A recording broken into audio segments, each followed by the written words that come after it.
Mesdames, Messieurs, bonjour et merci d'être encore en direct sur Info TV. Vous le savez, c'est dans le cadre de votre programme Espace Miné. C'est la dernière livraison de cette semaine. Nous sommes d'ailleurs très contents d'avoir passé cette semaine avec vous. On va la boucler en beauté dans le cadre de Vendredi Relax. Il s'agit de Vendredi Société. Et parce que nous parlons de société ce vendredi, nous allons parler de l'éducation avec un angle bien précis. Nous allons parler de l'éducation des adultes. Les adultes sont-ils encore des modèles? Le cas du Cameroun nous intéressera de manière toute particulière. Lorsque nous parlons de l'éducation au Cameroun, est-ce que nous pouvons encore présenter des adultes comme étant des modèles au niveau de notre société? C'est le point focal de ces échanges dans le cadre justement de cette production. Naturellement, on accueillera tout à l'heure la très époustouflante Claudia pour une balade informationnelle. La dénonciation vous sera également livrée.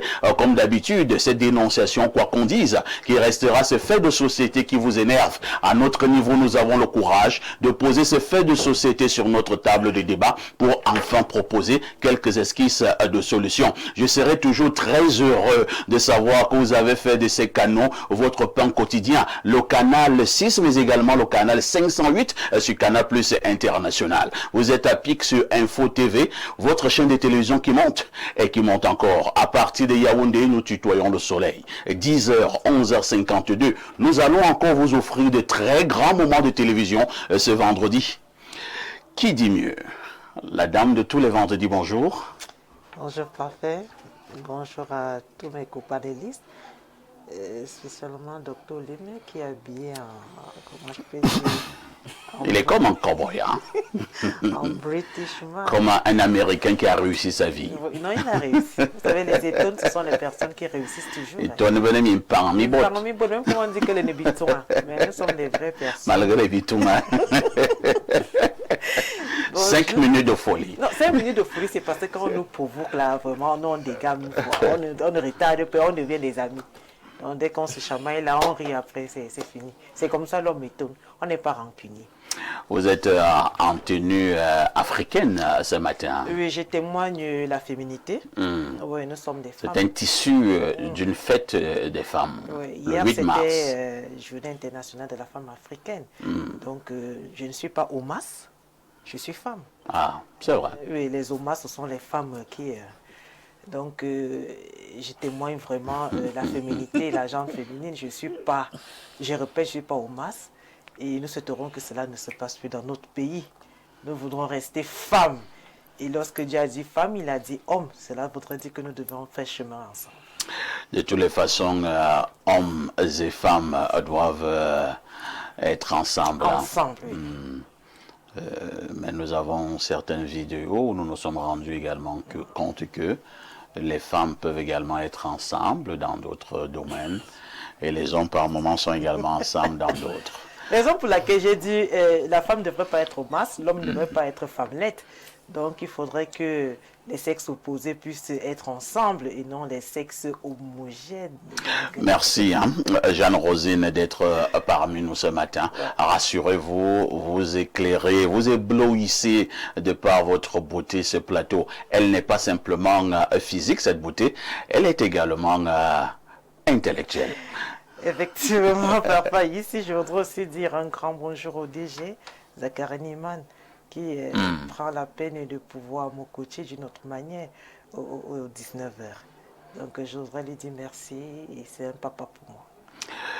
Bien des choses à Zachary Niman, ce sont des repères lorsque nous parlons du journalisme au Cameroun et même en Afrique, mais une personne d'une humilité exceptionnelle. Oui, c'est un monsieur très humble, Zachary Niman, et via tout ce qu'il possède, mais il reste modeste. Donc je souhaiterais que les hommes puissent aussi suivre cet exemple. Lorsque vous approchez Zachary Niman, vous trouvez en lui une sagesse. Merci. Hein. À côté de vous, accueillons donc votre frère Eton. Lui, il est médecin spécialiste au niveau de la médecine chinoise. Docteur Yves Clément Olemeu, bonjour et bienvenue au programme. Bonjour mon cher parfait. Bonjour également à ma charmante sœur. Bonjour. Mais vous regardez votre sœur de manière très profonde. Bien sûr, avec l'amour d'un frère. L'amour d'un frère. Et tout comme je regarde également Alain, petit frère toujours bien tenu. Et qui a décidé de montrer ses biceps ce matin. Tout un autre bonjour à l'excellent Blériot, qui est bien coiffé ce matin, comme on nous coiffait À l'époque, chez nous, les Bantous, quand tu te coiffes également comme ça, cela signifie que tu t'apprêtes à manger du chien. Quand on mangeait du chien au village, on se coiffait, on se rasait Congolais-bon. Et après, vous mettez un peu d'huile. Le crâne brillait. C'est que le chien était au feu. Donc voilà, bonjour également à tous les techniciens, les TV, les grands techniciens qui travaillent d'arrache-pied pour que la chaîne monte et monte toujours, sans oublier le panéliste qui vient d'arriver. Bonjour aussi à nos malades, tous ces malades-là qui sont partout dans la République. Tout à fait. La diaspora, et ceux qui sont en ce moment en vacances ici, qui sont passés faire un tour parce que tu les as envoyés chaque jour. J'ai d'ailleurs eu le coup de fil d'une ou deux personnes hier, mais cette personne-là, une des personnes est arrivée en retard. C'était autour de 17h. Je lui ai demandé de repasser le lendemain et il rencontrera le docteur. Alors, quoi de neuf du côté de la médecine chinoise, chez vous, docteur Oleme? Bon. La médecine chinoise est comme Info TV qui monte. Et qui monte encore. Et qui monte toujours et qui monte encore. Quand je le disais il y a 3 ans, les gens trouvaient que j'étais arrogant. Ah oui. Ils disaient que j'étais arrogant. Non. Ils comptaient même sur quoi. Voilà, c'est ça. Parce que quand tu as la maîtrise de ta chose, la matière grise, c'est quelque chose. Mais quand tu es spécialisé, tu commences doucement et... La télé qui monte. Elle monte. Et qui monte encore. Tu découvres chaque jour. Elle va encore plus monter. Bien sûr, elle va monter. C'est comme ça la médecine chinoise en volie. Donc, on est calme là-bas. On s'occupe de nos malades vraiment qui ont des gros problèmes de santé. Oui, des gros problèmes de santé.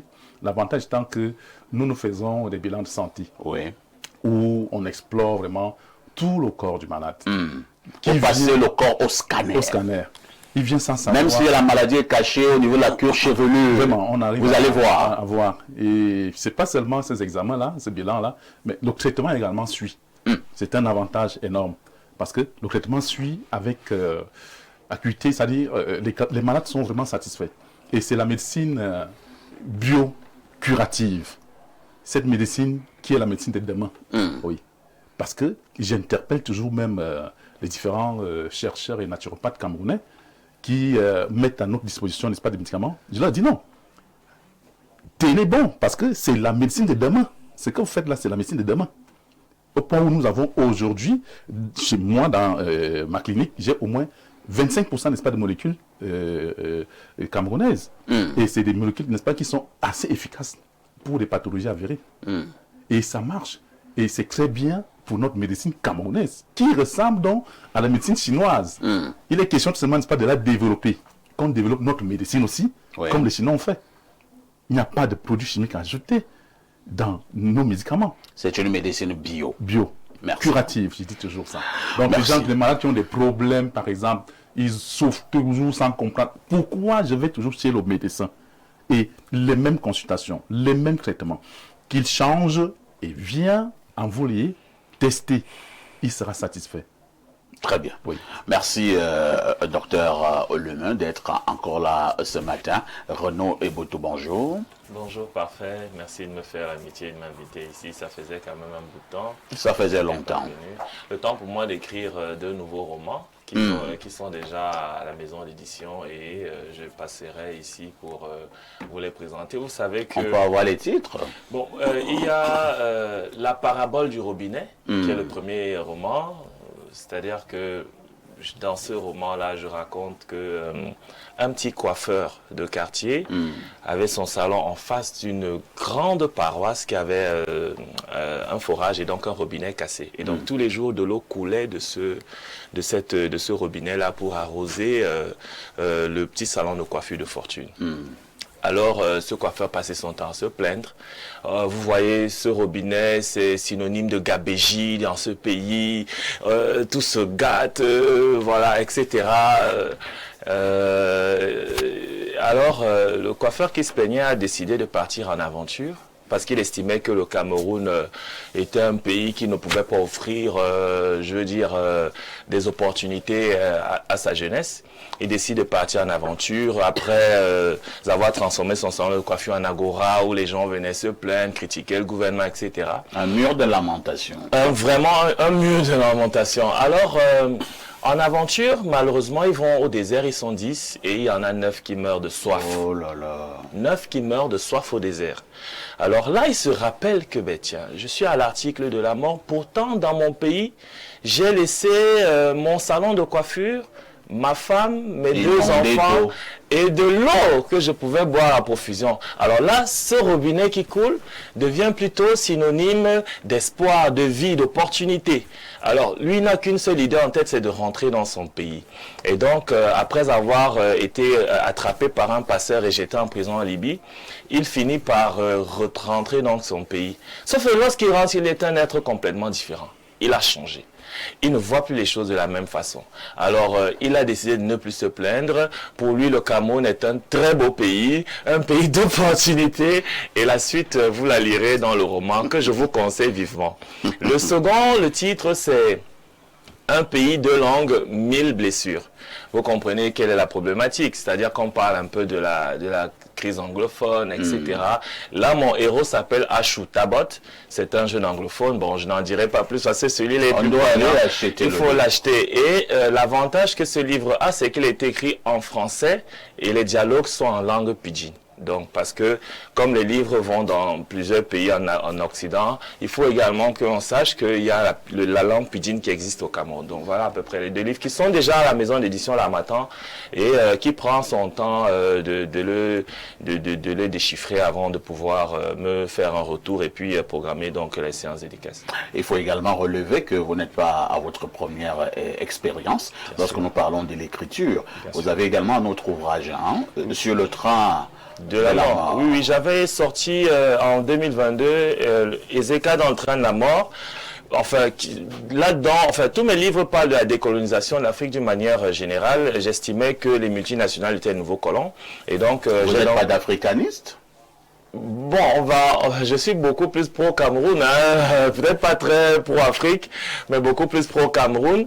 Et donc, j'estimais que les multinationales étant les nouveaux colons dans nos pays d'Afrique noire francophone. Et donc, j'ai donc pris le cas d'espèce de ce déraillement de train. Et voilà.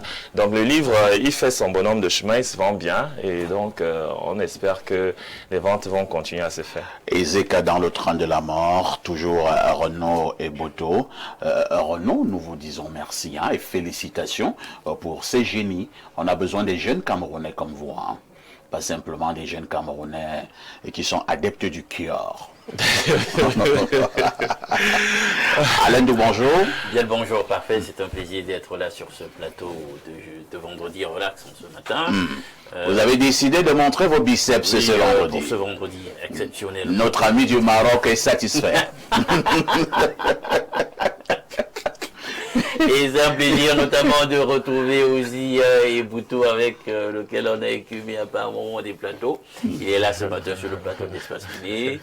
Bienvenue à toi frérot. Merci. Je salue les autres co-discutants. Je pense qu'on va passer un jeudi relax très électrisé. Il est parmi nous ce matin, comme d'habitude d'ailleurs, hein, alias Kastouf, notre consultant. Il restera le dit fils de Boumniebel. Il est justement un descendant de Oumiobe. Pierre Bleriot, bonjour. Bonjour, parfait ici. Merci de m'associer à ce panel ce matin, puisque vous parlez de Ruben Oumiobe. L'État du Cameroun a créé une université qu'on appelle Isroun. Isroun. Oui. Voilà. Institut supérieur Ruben Oumiobe. Ah, d'accord. C'est où? C'est du côté de Sompek. Ça se trouvait déjà à Boumniebel, quelques mètres avant le péage quand vous venez de Yaoundé. C'est le premier site. Ce jour, nous irons sur le site définitif qui est à Sompek. C'est déjà construit? Le premier site avait déjà des bâtiments. Ok. Le deuxième est en train de lancer les bâtiments. Donc, je suis attendu parmi les autres convives là-bas à 14 h du côté de Sompek. Au village de Au Oumiobe. village de Ruben Oumiobe, j'y serai. C'est Madame Andela Christine qui est directrice de l'Institut. Nous avons l'habitude de critiquer le gouvernement ou bien l'État du Cameroun. Je pense qu'on peut féliciter cet État. Non, parlons d'autre chose. Disons que... Parlons d'autre chose comment? Vous avez passé le temps ici à dire qu'Oumiobe, on l'a abandonné, le village de Oumiobe, c'est la mort, tout ça. Voilà que le gouvernement décide de construire une université. Pas de construire, de donner. Voilà. Et de baptiser cela université Oumiobe. Vous trouvez encore que c'est Je suis dans le jeune là qui allait mourir parce que tu vois, quand les gens comme Eboto viennent nous provoquer, vraiment. Ah bon? Bon, je préfère, on va régler ça une autre. C'est beaucoup de provocation. Mais permettez-moi de souhaiter joyeux anniversaire à 2 personnes. Oui. Un camarade de classe devenu enseignant à l'université de Douala, Dr Honba Théodore. Son anniversaire, c'est demain, samedi 2 août. Comme on n'a pas de séance d'espace miné, c'est un fidèle des fidèles. Hein? Oui, c'est-à-dire que chaque fois que nous sommes à l'émission, lui, il est en train de m'envoyer des mots. Hein? Je vous suis. Bon, et c'est aussi un fervent croyant des Bassas, de tous les grands Bassas que vous pouvez imaginer. Honba Théodore, joyeux anniversaire à toi. Et j'ai un papa à moi. Quand il dit au quartier, bon, j'ai pas pu avoir ses photos. Quand il dit au quartier qu'il est mon papa, on dit le vieux là, tu es le papa de Niemek. Papa Mbassa Jean a 1 an de plus. Aujourd'hui, je lui souhaite joyeux anniversaire. C'est des papas qui nous ont... Vous savez, à un moment donné de votre vie, si un monsieur vous a donné un billet de 5 000 quand nous étions jeunes, ça traumatisait, hein, c'était beaucoup. Hein. Beaucoup d'argent. Même aujourd'hui, c'est beaucoup. Même aujourd'hui, combien de tontons peuvent donner 5 000? Ils sont de plus en plus radins. Un tonton vient chez vous, il mange. Après, et quand il part un peu, il ne vous dit même pas au revoir. C'était le bon papa, le bon tonton. Je l'ai connu à travers notre papa, à moi, Bobby Ongono Dominique. Et puis, on a passé de très bons moments. Je leur souhaite à tous les deux joyeux anniversaire. Pierre Blériot, la sagesse de ce matin. Quand l'argent régule les rapports sociaux, le pauvre ne revendique pas. Son droit est mis au service de celui qui paye. On peut reprendre? Quand l'argent régule les rapports sociaux, le pauvre ne revendique pas. Son droit est mis au service de celui qui paye. Ça veut dire quoi? Dans une société où le biais parle plus fort que le bon droit, le silence du pauvre n'est pas un choix. C'est une condamnation sans procès. Il ne revendique pas parce qu'il ne peut pas revendiquer. Revendiquer coûte très cher. Celui qui paie a déjà réservé la vérité à son avantage. Merci, Pierre Blériot, pour ces éternelles sagesses matinales. Nous marquons la première touche pause. TVB, Théophile Vianney-Billa, bonjour. El Perfecto, sac de modérateur, bonjour. Bonjour à votre panel ce matin. Bonjour également à nos millions de téléspectateurs. Je m'attendais à recevoir ta sœur Claudia. Oui. Vous m'avez lobé. Oui. Claudia, elle m'a également lobé. Ah bon? Décidément. Mais Claudia est où? Oh. Mais en tout cas, là où elle n'est même pas très important. Oui. Avec qui? Et qu'est-ce qu'elle fait? Vous êtes pervers. Je vais défendre. Claudia est en mission. Okay. Ah bon? Oui, son émission, Market quoi là? Business Market. A une promotion, une mission à Douala. Elle va tourner à Douala et puis elle nous enverra de très belles images. Donc Claudia est dans le cadre du travail. Là, ça nous rassure. Voilà, avec un caméraman et tout le reste. Ça nous rassure. C'est bon. Parce qu'on était vraiment inquiets pour la petite Claudia. Quand vous voyez Théophile Vianney-Billa demander Claudia est où et avec qui, c'est qu'elle fait deux pas de Théophile est l'ancien rec de cette télé. Quand un rec parle comme ça, de toutes les façons, Claudia n'est donc pas là.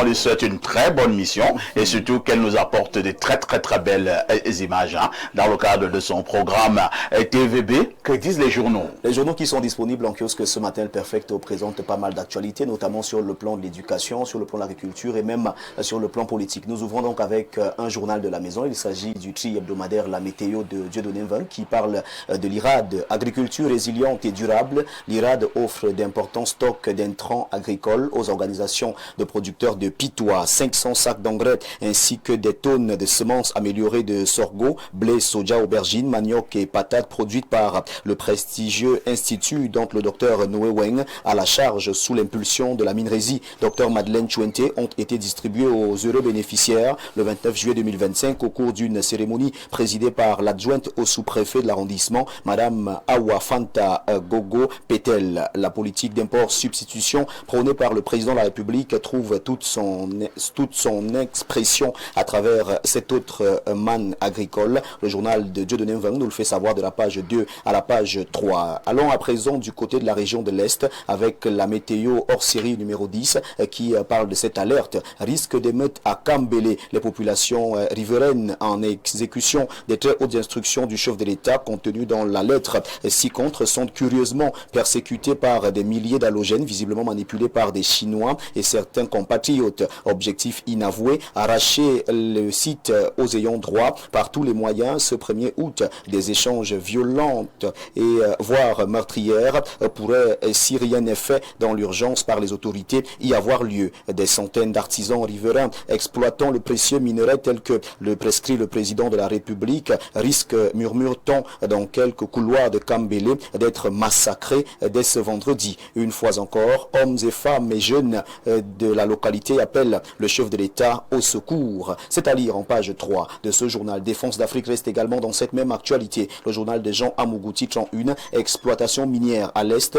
lors de la mort, la poudrière économique et sécuritaire de Kambélé. Et Investigation Monde qui est en kiosque parle également de cette actualité. Cameroun, exploitation minière, la mafia minière des sociétés étrangères fait perdre d'importantes devises au Cameroun. Plus de 12 000 tonnes ont été déportées pour les pays d'Europe pendant que les orpailleurs et riverains camerounais agonisent dans les éboulements de terre à Kambélé. On en parle de la page 2 à la page 8. Info Matin parle politique et s'intéresse donc à l'actualité parlant présidentielle 2025 ce matin. Le journal Info Matin titre en une: présidentielle 2025, Paul Biya, candidat des Bambombok. Le chef de l'État postulant à sa propre succession a reçu l'onction de ses gardiens de la tradition hier 31 juillet au Palais de l'Unité. Le militant SGPR Ferdinand Gongo, président du comité stratégique de campagne, représentait comme les fois précédentes le président de la République, lequel a bien voulu répondre très favorablement à la demande de 735 dépositaires de la transition Bassam, Pobati, d'Union Ekele, Sanaga Maritime et Vouri. Ces dignitaires ont par ailleurs réitéré leur soutien indéfectible à l'homme du 6 novembre pour les valeurs de stabilité,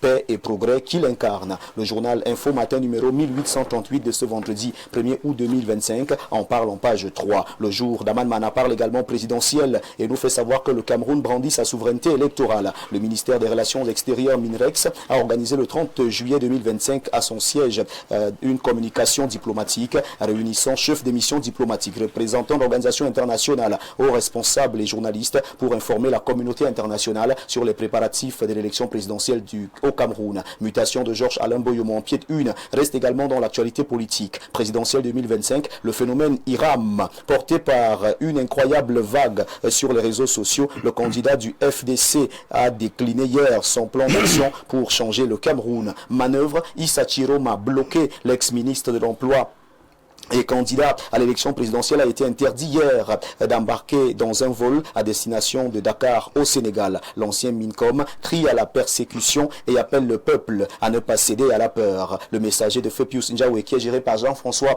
Chanon, parle également de Serail. Chiroma encerclé, s'exclame ce journal, alors qu'il s'apprêtait à embarquer hier pour le Sénégal via la Côte d'Ivoire. L'ancien ministre de l'Emploi et de la formation professionnelle a été empêché de quitter le territoire camerounais. Lettre pastorale à l'hôtel de Monseigneur l'entier. Cette lettre est à retrouver de la page 10 à la page 11. Téléphonie mobile, on en parle avec Cameroun Tribune, le quotidien bilingue gouvernemental que gère Marie-Claire Nana, revient donc avec le gouvernement qui rassure. Parlons de téléphonie mobile et Internet. Au cours du conseil de cabinet présidé hier à Yaoundé par le Premier ministre chef du gouvernement, Joseph Dione Ngouté, des assurances ont été données sur les mesures prises pour l'amélioration de la qualité du service. La disponibilité du pétrole lampant dans les stations-service a également été au cœur des préoccupations. Le PM a instruit d'accélérer la mise en œuvre des réformes adoptées. Cette instruction est à retrouver de la page 2 à la page 3. Nous refermons cette revue de presse avec l'œil du Sahel, le journal de Guibaï Gatama qui nous amène dans le Grand Nord et qui fait dans ce constat ce matin 110 enseignants absents de leur poste. Le constat est fait par le journal de Guibaï Gatama qui est disponible en kiosque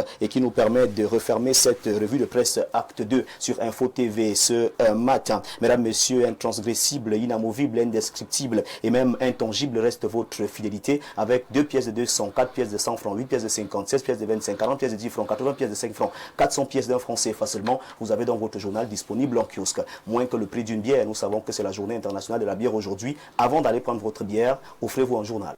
C'est la journée internationale de la bière aujourd'hui. Oui, El Perfecto. Ah, on va rendre hommage à Bacchus. Hein. C'est ça qu'il s'agit. Tu sais qui est Bacchus? C'est le dieu de l'alcool. Bacchus. J'aime bien ce dieu. J'ai un oncle qui a eu le plaisir de donner ce prénom à son fils. Bacchus? Oui. Et comment se comporte son fils? Pour le moment, il est encore à l'initiation. Faites attention, non, pour donner à vos enfants. C'est de ça qu'il s'agit. Merci TVB pour cette revue de la presse toujours et c'est aussi resplendissante. Hein. Merci. Nous disons probablement un autre jour. Un autre jour. Que Claudia ne nous fasse plus cela. Non, son père a dit qu'elle est en mission. On va nous rapporter des bons produits de ce côté. Excellent week-end TVB. Bon week-end à vous également. Alors, docteur Lemain, Jeanne Rosine, Alain Doc, Pierre Bluriot, Renaud et Boto, Issa Turoma, ancien ministre au Cameroun, est très énervé. Hein. Issa Turoma devait aller au Sénégal hier et il a été bloqué à l'aéroport. Issa Turoma est énervé, il nous a dit de ne pas avoir peur. Et Issa Turoma nous a donné la raison pour laquelle il devait voyager. Il dit qu'il devait aller se recueillir sur la tombe du premier président du Cameroun, Amadou Ahidjo. Ce qui nous a un peu fait rigoler est que quelques heures après, la fille d'Amadou Ahidjo a fait une sortie, également sur les réseaux sociaux, pour demander à Issa Turoma d'arrêter de se moquer de son feu papa. Et que tous les deux qu'ils ont eu dans cette famille, Issa Turoma n'a même jamais envoyé ne fût-ce qu'un petit message de condoléances. Donc Issa Turoma arrête cela. Je vous passe la parole, Pierre Bluriot, pour cette autre actualité. Parfait, ici, je peux décider moi aussi de devenir un Camerounais normal. J'ai été initié à certains rites. Les Bassa disent c'est-à-dire? Ce que vous avez vu, par exemple, les Bambam Orphée, c'est ce que ça signifie. Si je suis venu en vrai, tu sauras comment. Si je ne suis pas venu en vrai, tu sauras comment. C'est-à-dire, si je suis venu te tromper, tu sauras comment. Nous sommes dans un pays où les gens s'amusent avec la parole donnée, s'amusent avec leurs responsabilités. Les personnes de la nature de Issa Turoma m'horripilent, je vous assure. Moi, je ne suis pas un homme de la télé ordinaire. Moi, je ne sais même pas comment réussir à vivre comme Issa Turoma. Moi, je ne sais pas. Moi, j'ai rien. C'est-à-dire, je ne veux pas avoir affaire à ce genre d'individu. Issa Turoma nous a expliqué comment Marafa devait rester tranquille et tout et tout. Il n'y a pas longtemps.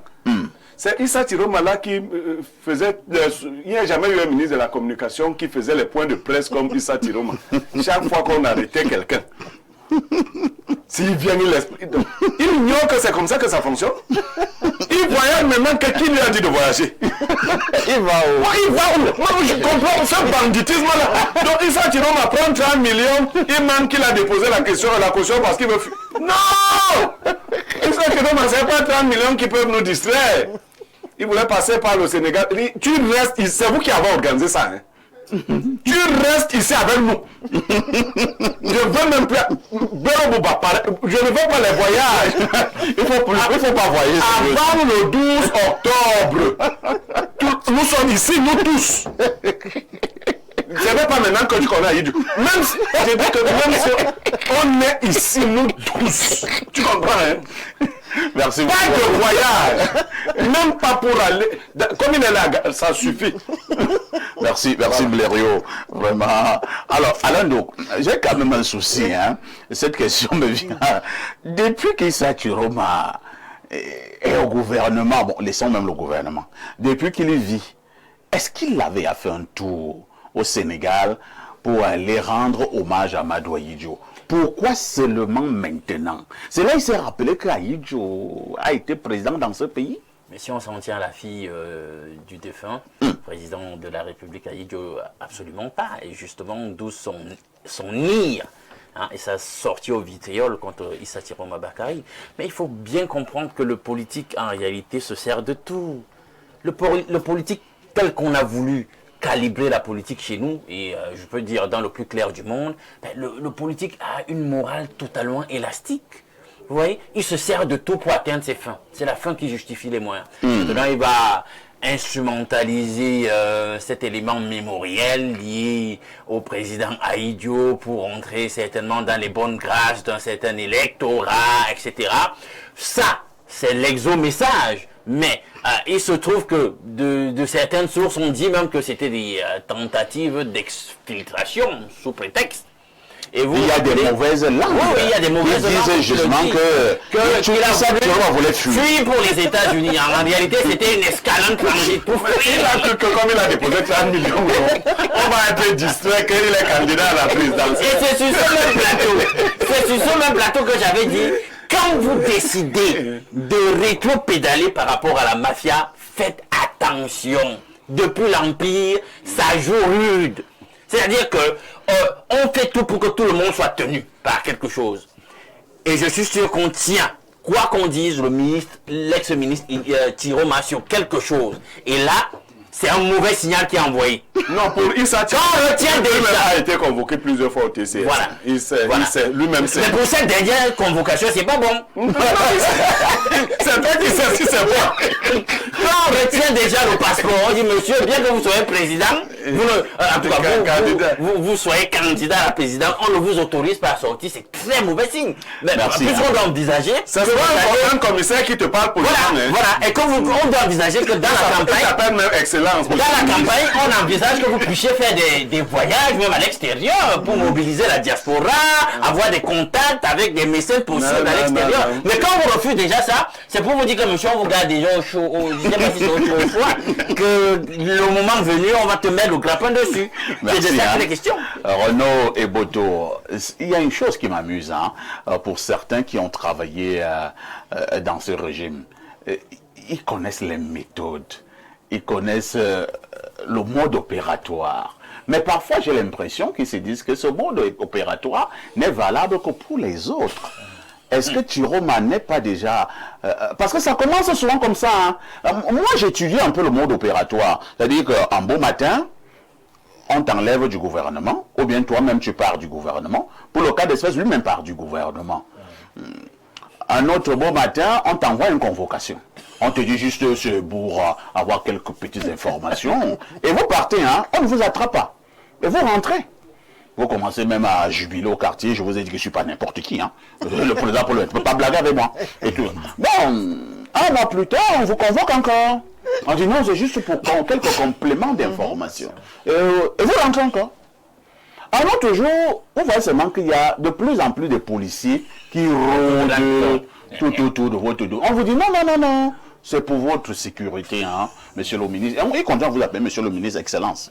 Excellent, monsieur le ministre, c'est juste pour votre sécurité. Vous savez que de plus en plus, il y a beaucoup de banditisme au niveau de votre quartier. Un autre jour, ces policiers qui étaient gentils envers vous deviennent un peu plus nerveux. Et ils viennent frapper à votre portail à 6 heures. Ils viennent souvent frapper à 6 heures. Ils disent voilà le mode opératoire. Ils vont avec vos crescendo. Parfois, si tu veux voyager, on te bloque à l'aéroport. On dit non, juste c'est parce qu'on a juste besoin de vous. Non, rassurez-vous, la semaine prochaine, vous partirez. Pourquoi ces gens, les mêmes, ils ont vu comment ça a marché avec les autres.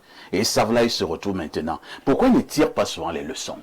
Non, mais il faut faire attention parce que Issa Chiroma Bakari est un ancien membre du gouvernement. Il connaît très bien les procédures. Lorsqu'un membre du gouvernement doit sortir du pays, il doit demander l'autorisation de sortir du pays à sa hiérarchie. Ça, c'est pour les membres du gouvernement. Et il va te dire qu'il est le membre du gouvernement. les membres du Mais gouvernement. entre-temps, j'ai aussi causé avec quelqu'un qui me disait que non, pour ceux qui viennent d'être membres du gouvernement, Exactement. jusqu'à une bonne C'est période, pareil. pour sortir du pays, il faut avoir l'aval de la présidence. Mais c'est de ça qu'il s'agit. C'est ce que Aminatou Il y a un texte Aïdjo... qui le dit. Aminatou Aïdjo, si je m'en tiens à sa réaction, elle le lui rappelle. Elle lui dit que vous connaissez très bien les usages, vous devez demander l'autorisation au président de la République. Alors pourquoi Issa Chiroma ne le fait pas? Parce que il est désormais dans une posture d'homme politique. Il faut bien le savoir que la politique, c'est l'art de savoir exister. Donc, M. Chiroma tout simplement veut se donner une certaine crédibilité en tant que nouvel opposant au régime. Et donc, tout incident de cette nature est bien à prendre pour lui. Vous voyez, donc c'est-à-dire que... Lorsqu'on se regarde dans les yeux, hein, Renaud et Boto, quand Chiroma fait ce qu'il est en train de faire là, ils sont dit Camerounais qui peuvent lui faire confiance.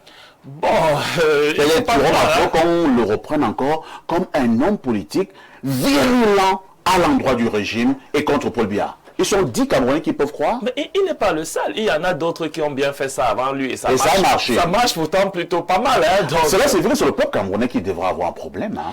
Je ne pense pas. Vous savez, le Cameroun est un pays très compliqué. Et l'on sait très bien que pour pouvoir diriger un pays comme celui-là, il faut avoir été à un certain niveau dans l'appareil étatique. Alors, comme c'est à la mode, Maîtriser. hein, on dirait également ce matin que Chiroma a fait peur au président Paul Biya. C'est ça? Non, Chiroma ni personne ne fait peur au président Paul Biya. Je vous rappellerai que nous avons en prison quand même dans notre pays un certain Marafa, nous avons en prison un certain Mbongo qui était ministre de la Défense. Puissant, hein, vous savez, extrêmement puissant. Tout à fait. Donc si cette personnalité extrêmement puissante là n'ont pas fait peur au régime, ce n'est peut-être pas ceux que l'on cite là qui feront peur au régime, je suis désolé. Non, Chiroma est puissant. Hein. Il Non, mais fallait Chiroma- peut-être aller prendre le pouvoir dans la tombe d'Amadou Aïdjo. Chiroma voulait nous amener dans de la distraction d'hommes politiques. Il veut exister pendant cette période de pré-campagne électorale. Et il utilise le nom d'Amadou Aïdjo. Bon. Et c'est ça qui énerve Aminatou. Bon, tout est bon à prendre hein, en ce moment, vous voyez. Non, c'est machiavélique. Non, mais quand vous êtes dans l'eau en train de vous noyer, vous pouvez vous accrocher même au serpent. Laissez le président Aïdjo reposer là où il est. Hein. Ce qui est certain, c'est qu'il y a un influenceur qui a fait fuiter le passeport de M. Chiroma Bakari sur la toile et on a bien vu qu'il a un visa d'1 an pour les États-Unis. Et c'est pour cela que les interrogations de M. Blaireau Niémec sont tout à fait légitimes.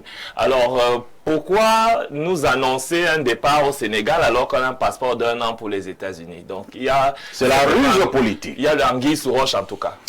Docteur Oleme, mais le fait que Chiroma voyage, ça dérange qui? Surtout qu'il a une bonne raison. Hein. Il faut rendre hommage à ceux qui ont bâti cette nation. Non, le fait qu'il voyage ne dérange pas le monde politique. Moi, je le trouve comme un haut commis de l'État. Et comme il vient de démissionner, est-ce qu'on a fait l'audit, par exemple, n'est-ce pas, de son ministère, de son département ministériel? Donc, moi, je pense que c'est un problème professionnel et on attend voir. Vous êtes des journalistes, vous allez continuer à nous informer. Nous prenons pas seulement la chose sur le plan politique parce que c'est un futur candidat, n'est-ce pas, à l'élection présidentielle. C'est un haut commis de l'État, voilà comment moi je prends la chose. Et à peine il a démissionné, et il se prépare également à voyager. Et où on constate également que la destination qu'il donne, il y a d'autres possibilités, n'est-ce pas, aller aux États-Unis. Rejoindre les Occident. Simi-Beignet. Voilà. Donc, je prends. Moi, L'étonne qui nous avait frappé. donc moi, je prends le dossier. Le dossier. Suite à Chiroma. Les étoiles Dans le sont sac. forts. Tu laisses un peu les étoiles. J'ai la parole, elle était dans la parole. Elle était dans la parole, tu dis bien dit que plus jamais ça. Même si tu es malade, tu meurs. Ouais, très bien. Je pense que on attend voir le lendemain de Très bien. cette affaire. Oui, moi c'est à ce niveau-là. Nous attendons d'en voir Jeanne Rosine. Le gouvernement demande à Issa Chiroma de ne pas beaucoup voyager. Nous avons beaucoup de choses à régler ici au pays. Et il est candidat, donc il doit se concentrer à cette campagne qui sera certainement épique. De plus en plus, on va filtrer des voyages. Surtout si c'est pour aller au Sénégal. Hein. Fait quoi? Aller se recueillir sur la tombe du premier président. Ça faillit si les gens sont tellement mesquins. Je ne sais pas pourquoi les gens se foutent pas mal de la mémoire des autres. Vraiment. Et depuis fort longtemps, le feu président Amadou Ahidjo est parti. Issa Chiroma, lorsqu'il se plaçait devant les médias, avant même de s'asseoir, il dit: je remercie le président de la République, M. Paul Biya. Issa Chiroma va même acheter du pain. Je remercie donc tout le monde savait qu'il remerciait, c'était sa prière, les journaliers. Pourquoi est-ce qu'il veut sortir du pays? Est-ce qu'il a dit au revoir au président? Il n'a même pas dit au revoir au président Paul Biya. Pourtant, tous les matins, il saluait. Avant même de se coucher sur sa natte de prière, c'était Paul Biya. Aujourd'hui, il ne dit pas au revoir à son ami. Comment? Non, moi je pense qu'il arrête un peu la mesquinerie. Et Aminatou, elle a le droit de se fâcher. Ouais. On ne s'amuse pas avec les mémoires de nos feux parents. Tout à fait. Il ne faut pas se placer, dire qu'est-ce qu'il va faire? Est-ce que c'est sur cette tombe-là qu'on ne va pas... Non, qu'il reste ici, on doit régler les problèmes du ministère. Il a été là-bas plusieurs années. Qu'est-ce qu'il a donc fait? Il faudrait que le dit passe. Il y a même les problèmes de la TNT. Sur le cas Amadou Ahidjo, j'ai encore l'enregistrement de Issa Chiroma répondant à la question d'un journaliste. On lui avait demandé, lui, en tant que ministre du Nord, pourquoi il ne revendique pas le corps de la réponse d'Issa Chiroma. C'est une question qui a été résolue par le président Paul Biya. Elle ne concerne que la famille biologique de défaite. Et vous voyez donc, il n'est pas de la famille biologique. Et qu'est-ce qu'il va donc faire? Il avait dit ça quand il était là-bas. C'est là-bas qu'il devait revendiquer. Merci. Merci. C'est ce qu'il fallait dire globalement ce matin concernant l'actu presse. À tout de suite pour la suite.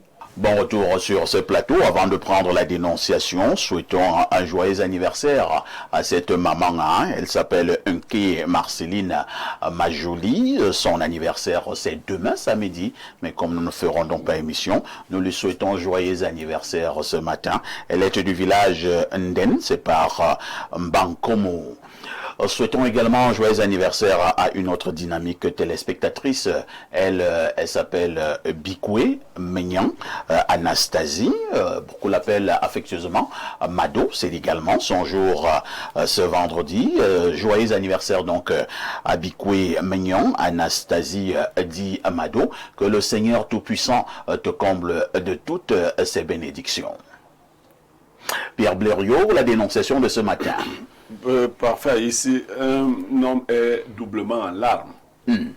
Son épouse et lui ont pris un crédit bancaire en hypothéquant leurs deux comptes, ce qui est une bonne chose, dont le crédit était substantiel. Son épouse travaillait dans une structure privée et lui, il est fonctionnaire. Sauf que son épouse a voyagé. À son insu. À son insu. Et c'est même déjà marié. Oh là là. À l'étranger. Incroyable. Et... Attends, son épouse était policière? Bien dit qu'elle travaille. Au privé. Policière du privé. Peut-être qu'elle était policière du privé. Ici, est-ce que les policiers vont encore respirer avec les hôtels de police? Donc, son épouse a voyagé et elle est partie, elle s'est déjà mariée. Oh là là. Donc, il a le gourmand, c'est-à-dire que ce cœur qui fait mal, qui est un chagrin d'amour grave, mais Et il a aussi une grosse dette à payer. Ouais. Parce que dans le privé, c'est pas comme dans le public. Pas du tout. Dès qu'on a constaté 2 semaines d'absence, Non, on ne vire plus le Et salaire. puis le salaire. Ils sont pas comme vous là. Tu peux... Et donc, la banque a constaté, il y a 1 mois, qu'il n'y a pas eu possibilité de couper du côté de l'épouse. J'aime vous dire que son salaire, il ne lui reste que de quoi prendre le taxi pour rentrer à la maison. Seigneur Jésus. Pour l'homme. Oui. Il est venu. Bon, j'étais obligé encore de lui payer le taxi pour rentrer. Et je lui ai dit que c'est le dernier taxi. Que tu payes comme ça. Attends, ils ont des enfants? Oui, deux. Ils avaient mis à peu près combien d'années? Il m'a dit 7 ans. 7 ans. 7 ans. Les Mais enfants quelques sont années restés ici. avant le mariage, ils avaient passé 2 ou 3 ans ensemble. Ils ont 2 enfants. Donc environ 10 ans de vie. Oui, environ 10 ans de vie. Elle est partie, elle est déjà mariée. Parce qu'il a eu même des images de Du mariage. Oui. Il y a des gens qui le connaissent, qui étaient là-bas, qui ont fait des photos, qui lui ont dit que madame est mariée ici. Hein. Alain Douk, la femme. Commentaire. Non, ce n'est pas la Non, mais c'est pas peut-être spécifiquement un problème lié à la jante féminine. C'est un problème lié à la morale que l'humanité a fini par se donner, civilisationnellement, culturellement. C'est peut-être ça le drame. Nous vivons dans une société de masques. En vrai, théâtre à ciel ouvert. Nous sommes au cinoche. Parfait, au cinoche.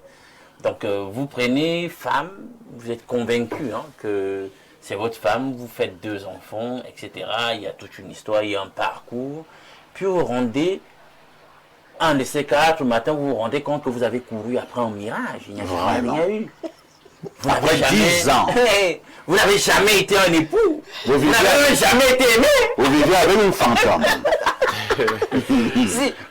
On était dans un jeu de rôle poussé à l'extrême.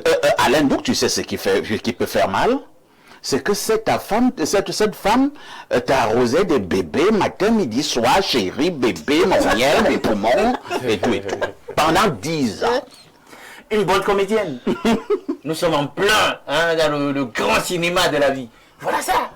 Et puis, elle finit, bon, si au moins elle lui avait donné le gourmet sans y infliger, y accoler un poids financier, on dirait, bon, une de perdue, comme on a coutume de On va dire, chuter. une de perdue, 10 de retrouvée. Mais là, il y a une dette. Et Blériot s'est bien gardé de nous dire à quoi peut ressembler cette dette. Mais si 2 personnes... Si on te donne là seulement le taxi, ça veut dire la dette est colloide. Ça veut dire que Elle est importante. Si 2 personnes portaient quand même cette dette, et peut-être qu'elle était au privé et elle avait quand même un salaire peut-être assez consistant et tout, et qu'elle assumait même peut-être dans les traites quelque chose d'assez supérieur à celui de l'époux, vous imaginez le calvaire du monsieur sur le moment lorsqu'il doit assumer lui tout seul la dette en question. C'est une vraie... c'est un désastre, quoi. Si c'est un malheur, c'est une malédiction pour ce monsieur.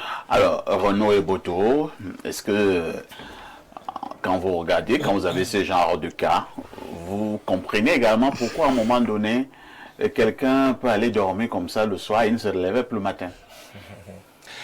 Les juristes disent souvent qu'en matière de mariage, trompe qui peut. Hein? Ah Et bon? il n'y a pas de pitié en amour. Hein? Donc la dame a appliqué de manière claire ces 2 maximes-là.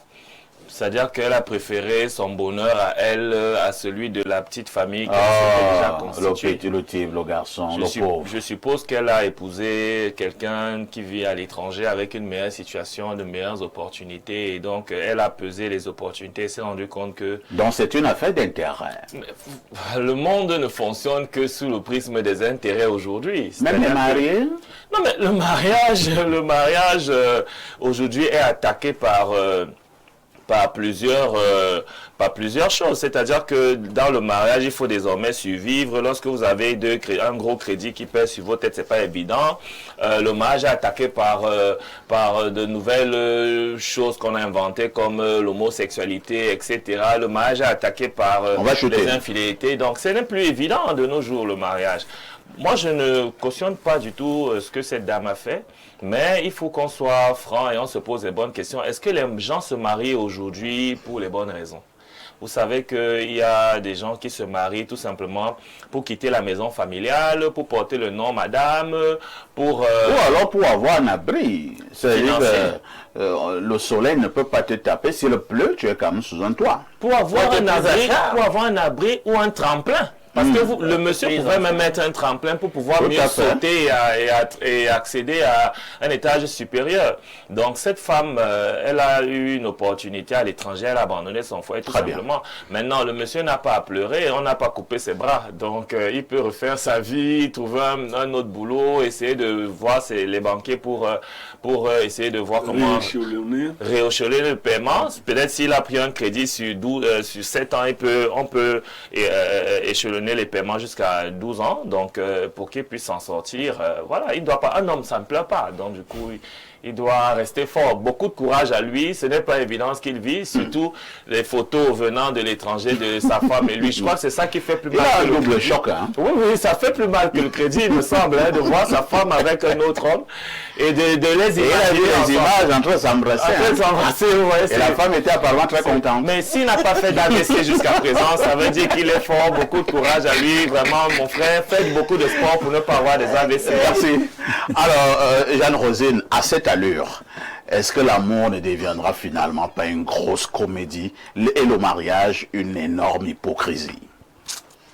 Enfin, ici, je vous dis toujours que les femmes, vraiment, ça ne vaut pas la peine. Tu sais qu'on va me viser, on vise toujours, mais ce dont les femmes font, c'est ignoble. Les femmes ont déjà donné une image d'échec.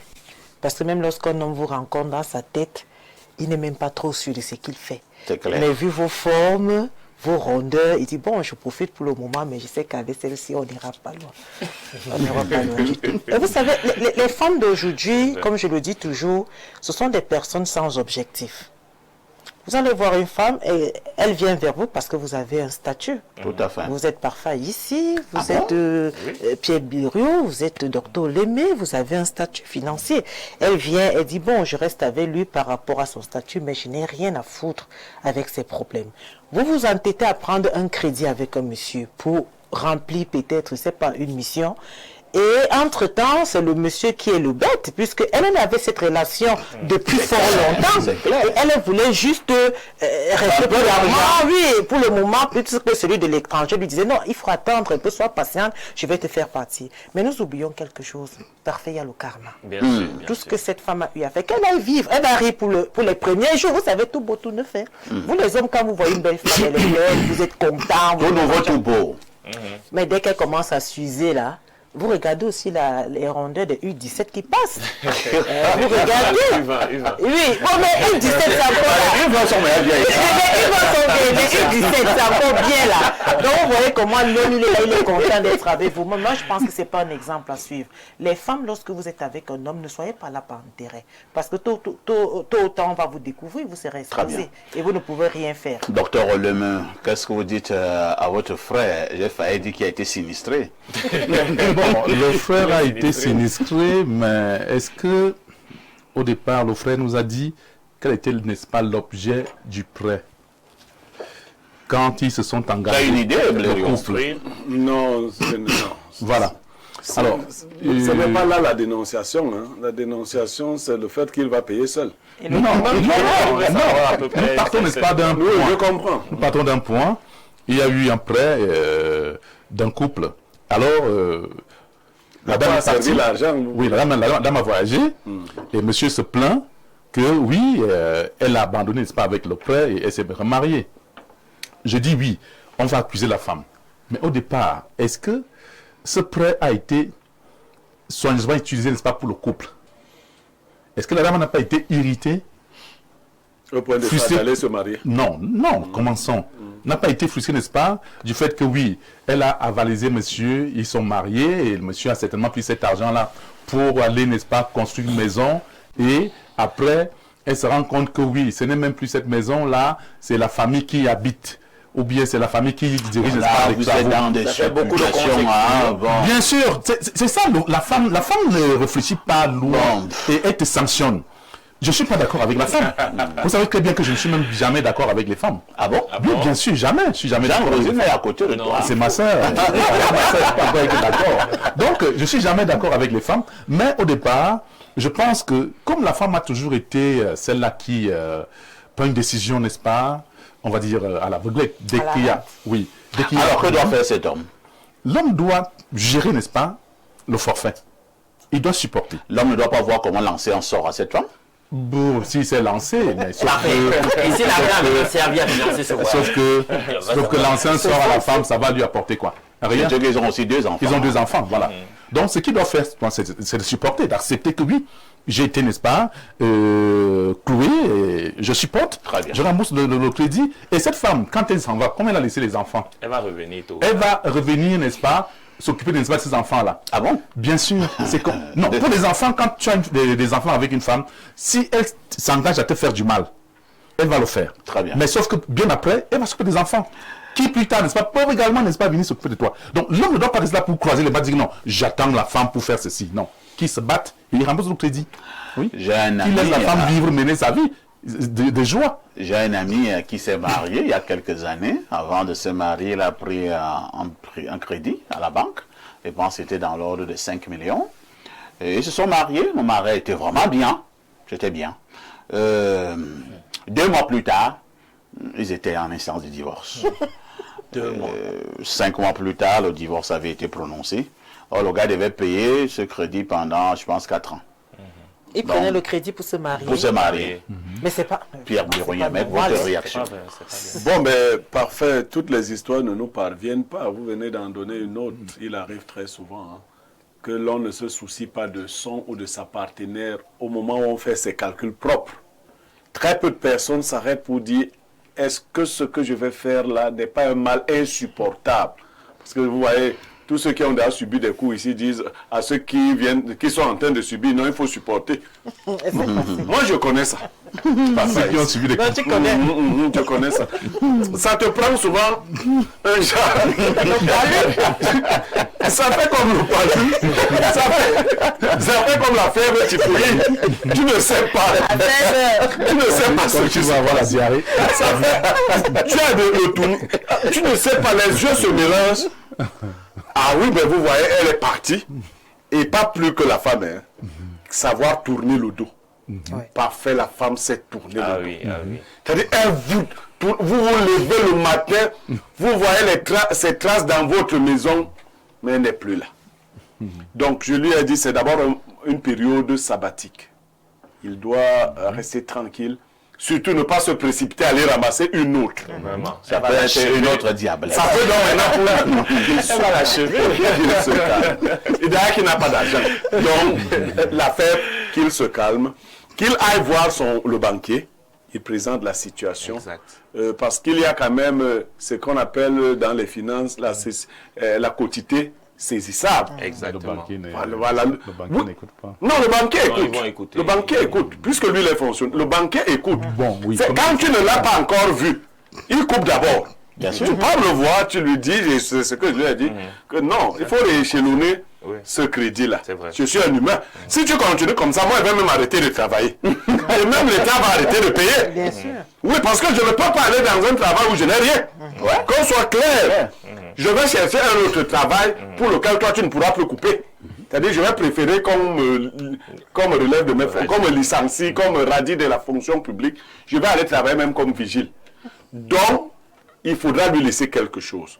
À partir de ce quelque chose-là, qu'il commence à se réorganiser. Ce n'est pas facile, ça c'est sûr.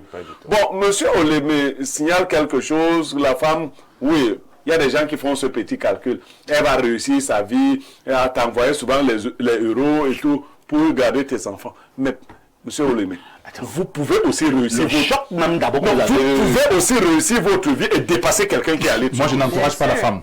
Mais non, je dis qu'on est consommé. Non, moi, je ne veux pas que tu se mettes à s'imaginer que la femme va... Non. Pourquoi? J'ai parlé des enfants, hein. Non, elle n'enverra même rien à des enfants. Même rien envoie aux enfants. Je n'envoie même... Non. Tu n'es pas là, parce que quand les enfants, n'est-ce pas, vont grandir. Mais moi, je les veux... enfants entrent en contact, n'est-ce pas, avec la maman. Tu ne pourras pas empêcher ça. Oui, tu peux pas Non, empêcher. on ne se comprend pas. Docteur Oleme, Oui. l'affaire d'empêcher... Tu ne peux pas empêcher, parce que quand les enfants grandissent, ils appellent... Non. Comment s'appelle, n'est-ce pas les mamans, n'est-ce pas ton insu, hein? En attendant qu'ils grandissent, je vais dire que je ne vais pas me mettre dans un état... Oublie même l'histoire. Moi, je veux que tu oublies l'histoire, qu'elle est partie, ça va. D'accord, je me mets donc à travailler. Voilà, c'est... Voilà. Parce que ce que je veux souligner, Oui. c'est que quelques mois seulement après, cette femme va appeler ce monsieur Oui. pour lui dire que je t'ai fait un Western Union. Oui, c'est ça, elle veut souvent montrer que l'argent est au-dessus de tout. Donc on va prendre, il va devenir un laquais qui passe souvent de Western Union pour garder les enfants. Moi, j'ai C'est son rôle que je une refuse. histoire comme ça. Hein. Merci. Hein. Alors rappelez-moi du côté de notre messagerie pour lire ces nombreuses contributions.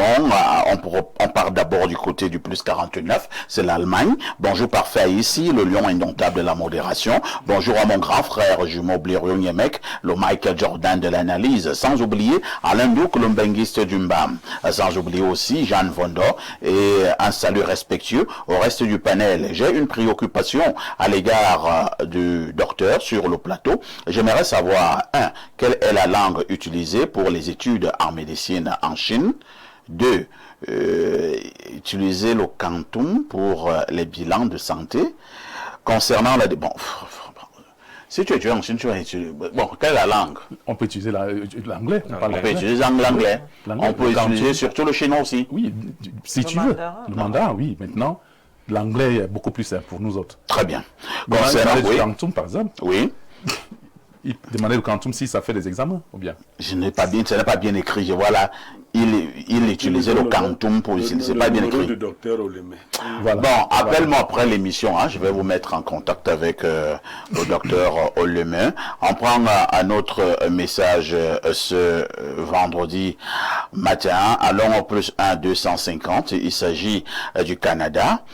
Bonjour Perfecto. Pour la dénonciation, je trouve que rien n'est nouveau sous le soleil. L'homme là doit seulement se dire que sa polyandre de femme aura la conscience d'envoyer de l'argent pour payer la dette. Aussi que Madame Vondor se dise aussi que cette femme pourrait ne pas connaître le quoi? Le Ndengiter.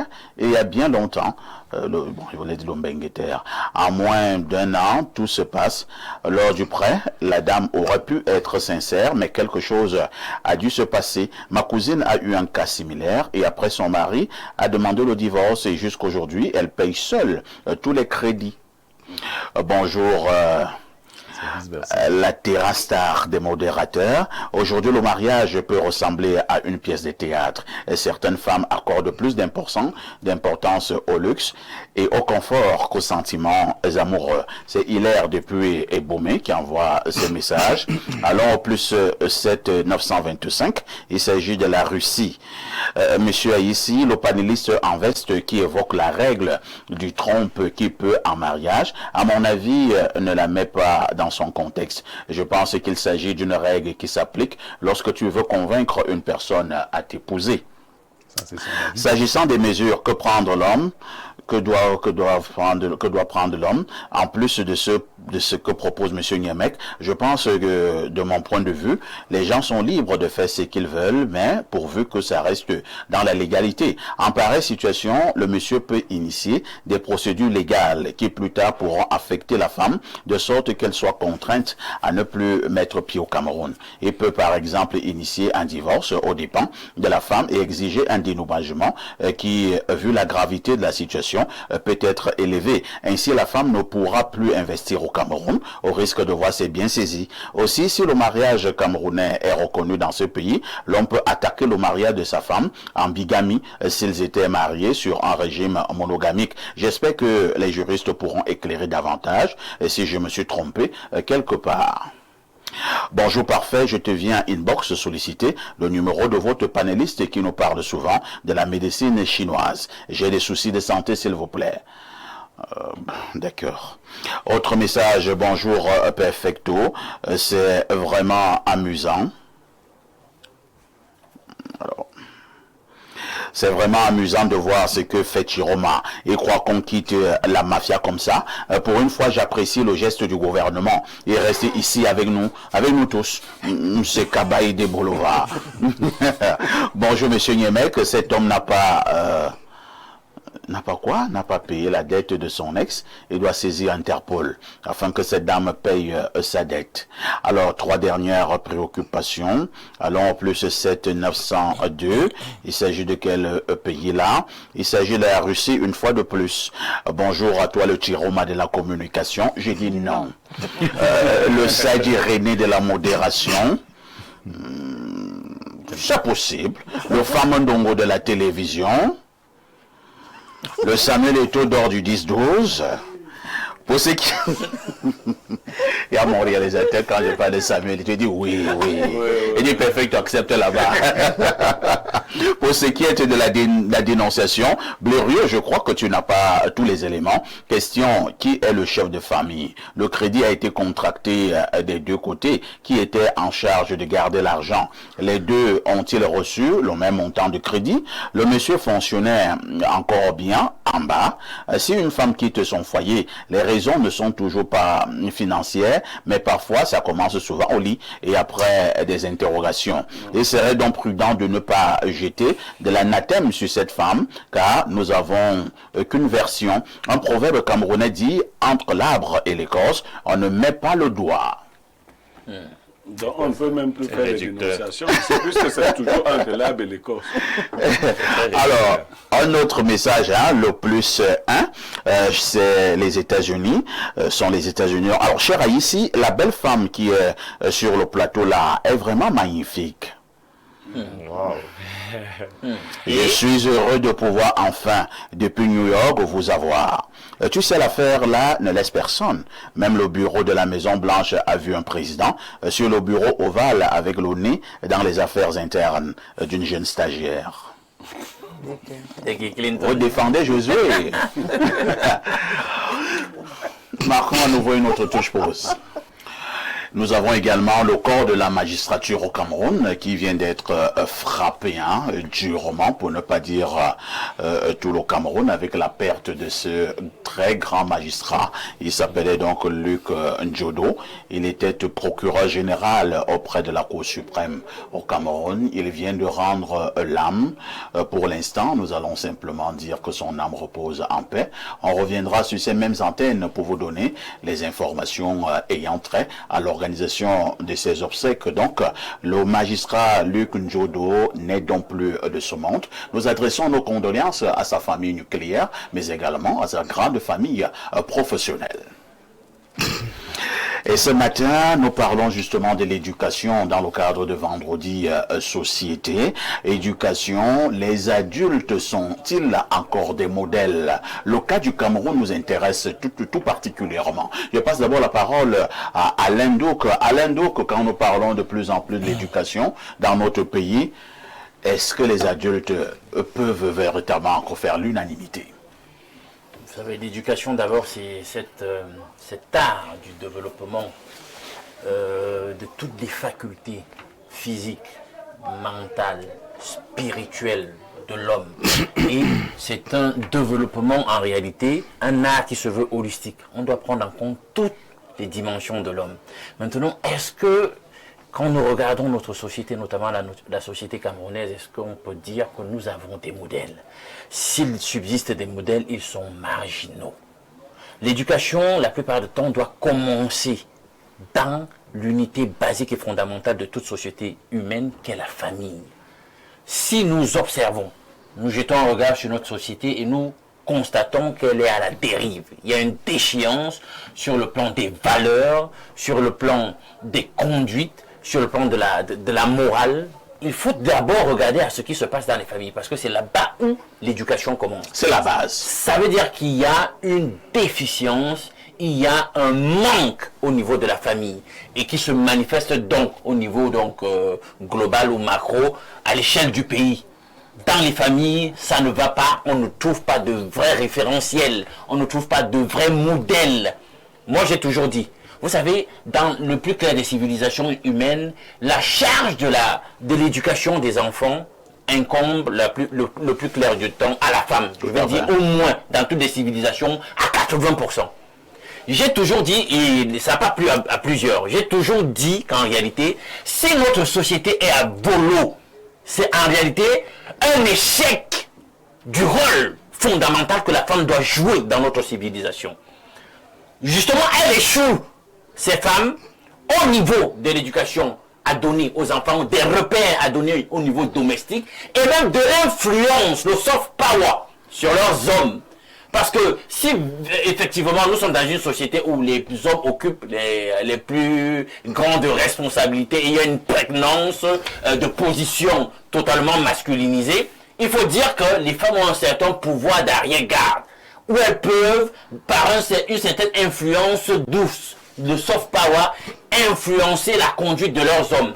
C'est justement dont nous avons des hommes qui sont des femmelettes aujourd'hui, des hommes qui sont éconduits, des hommes qui sont des dépravés, c'est que les femmes, quelque part aussi, n'arrivent pas, vous allez me pardonner l'expression, à tenir leurs hommes en bride, à les influencer à suffire. Et c'est le drame donc, en réalité, de notre société, où chacun a sa responsabilité, homme comme femme, et surtout, parce que maintenant les aînés là, regardez, on a des aînés sur le plan de la filiation, on a les aînés sur le plan de la filiation spirituelle, c'est-à-dire que les autorités morales, religieuses, qui n'arrivent pas à être effectivement des modèles.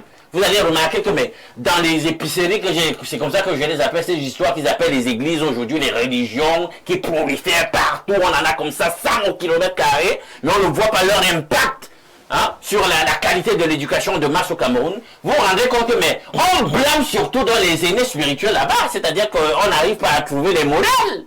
Très bien. Le pasteur, c'est lui qui fait les pires infamies, c'est lui qui est le plus immoral, c'est lui qui estorque les ouailles, etc. On n'a pas de repère. Sur le plan politique, les politiques font la même chose. Ils sont supposés, le substantif est l'anglicisme pour parler de leader, de dirigeants politiques. On dit soit rouleur, soit leader. Lead, ça veut dire conduire. Alors, c'est eux qui doivent indiquer la voie et le peuple les suit. Eux-mêmes ne sont pas des lumières. Et c'est pour cela que nous sommes dans l'obscurité totale aujourd'hui. Merci Alain Ndoko pour cette plaidoirie, ça tout Alors, Renaud et Boto, de manière régulière, depuis un certain nombre d'années, les jeunes dans nos pays africains, et plus particulièrement au Cameroun, sont critiqués, je dirais même violemment critiqués. On estime que ce sont les jeunes qui prennent la drogue, ce sont les jeunes qui se lancent dans des activités sexuelles bizarres et compliquées, ce sont les jeunes qui sont devenus de très grands impolis, ils ne respectent plus rien. Entre-temps, est-ce que les adultes eux-mêmes sont des modèles? Si les jeunes fonctionnent de cette manière, est-ce que les vieux eux-mêmes ont réussi cette éducation? Bon, moi je vais être un peu plus modéré que mon cher ami Alain Ndoko. Oui, c'est un problème de style. Oui, bon, on va pas aussi criminaliser les femmes. Vous savez, les femmes sont également des victimes de cette société. Vous pouvez les défendre, hein? Oui, non, les femmes sont également des victimes. Vous savez, nous vivons dans un monde capitaliste sauvage. Et donc, pour que le capitalisme sauvage puisse s'enraciner, il faut commencer par déconstruire tous les modèles en fait. Donc, ils ont déconstruit les modèles de manière à ce que l'on puisse se retrouver avec comme unique modèle l'argent et la réussite et le pouvoir à tout prix. Donc, partant sur ce postulat, je vous dirais que moi, je pense qu'il y a toujours des modèles. Je vous prends par exemple, je prends le cas de Parfait ici. Vous êtes un modèle en matière de télévision. Modèle de présentateur TV. Mais maintenant, si on braque le projecteur derrière vous, c'est-à-dire que, est-ce que vous buvez la bière? Est-ce que vous cherchez les petites? Oui, j'ai dit, moi, je là, vous allez plus être un modèle. Je ne sais pas si vous comprenez. C'est-à-dire, nous avons... Le fait de chercher les petites veut dire qu'on n'est plus un modèle? Non, c'est pas ça, non.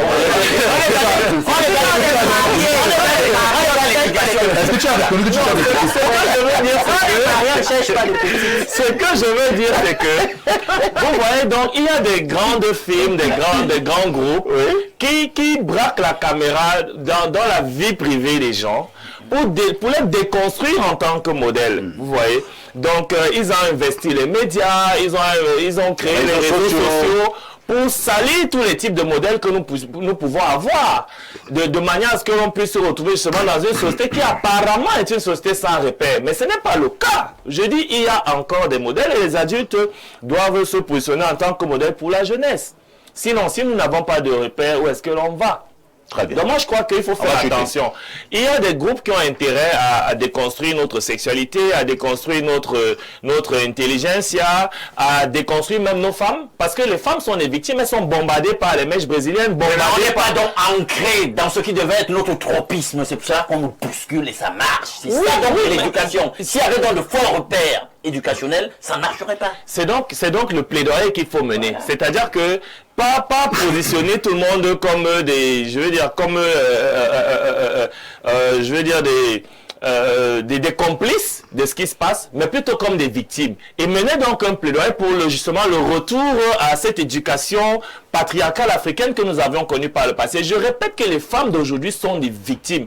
Victimes des réseaux sociaux où il y a des influenceuses qui leur présentent un monde bling bling avec, on peut voyager dans les plus beaux hôtels, aller dans les plus beaux endroits du monde, victimes des nouvelles tendances de la mode, victimes des nouvelles mèches brésiliennes, etc.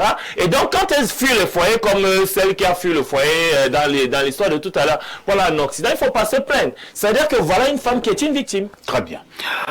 Pierre Bleriot-Niemek, comme je le disais tout à l'heure, depuis de très longues années, nous avons passé le temps à critiquer les jeunes, à taper sur les jeunes, en disant que vraiment la jeunesse est perdue. Entre-temps, quand même, est-ce que les adultes eux-mêmes se retrouvent?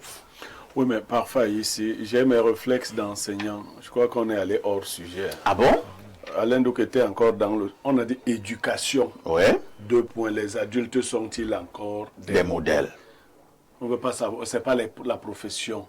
L'éducation, c'est l'action que les adultes exercent sur les plus jeunes pour les amener à suivre des archétypes moraux, civilisationnels qu'ils ont prédéfinis.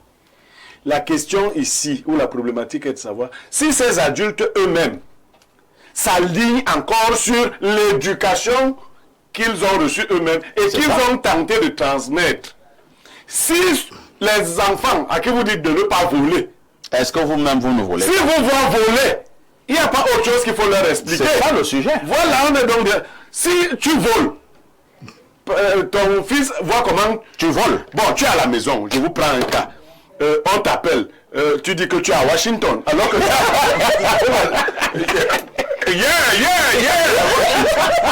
et ton fils est devant toi et t'entend dire mais il apprend plus de ce qu'il te voit faire que de ce que tu dis. Tu peux pas après ça lui dire que ce que venait de dire là, c'est pas ce qu'il faut faire. Hein. Lui aussi, quand il va aller avec ses petits copains, il va dire Bon, vous avez des adultes, moi j'ai un cas sous la main, un papa qui donne 5 noms à son enfant, 5 noms différents. Incroyable. Ce n'est pas 5 noms qui se suivent. Il lui dit que quand tata tel vient ici, tu t'appelles comme ça. Hein. C'est-à-dire que son père est escroc. Donc sa fille a des noms en fonction des tatas. Chaque tata sait quel est l'homonyme de l'enfant. Et l'enfant réussit à retenir 5 noms. Demain, tu veux que cette fille-là n'ait pas 25 shows à la fois comment? Puisque toute petite, elle était capable de tromper 5 tatas sur son nom. Les adultes, pour la plupart, se sont égarés. Il faut... Avant, les choses se faisaient. Hein. Mais on avait encore ce qu'on appelait la moralité du chat. Même le chat aujourd'hui fait les selles devant les... Nos parents faisaient beaucoup de mauvaises choses, mais se cachaient. Il y a même des mamans qui étaient battues. Et les enfants n'ont jamais su que papa avait tapé sur leur maman. Je veux dire que beaucoup de choses se faisaient dans une certaine dignité. Aujourd'hui, les parents ne montrent plus cette dignité à leurs enfants. Les parents mentent, font la cour aux petites filles qui ont moins que l'âge de leurs enfants.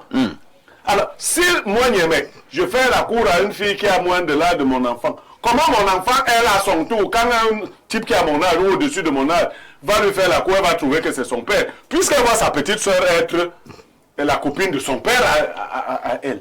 Donc, on n'a plus cette rigueur-là. On croit que c'est le laisser-aller, c'est la permissivité. Mais là, l'État joue son rôle.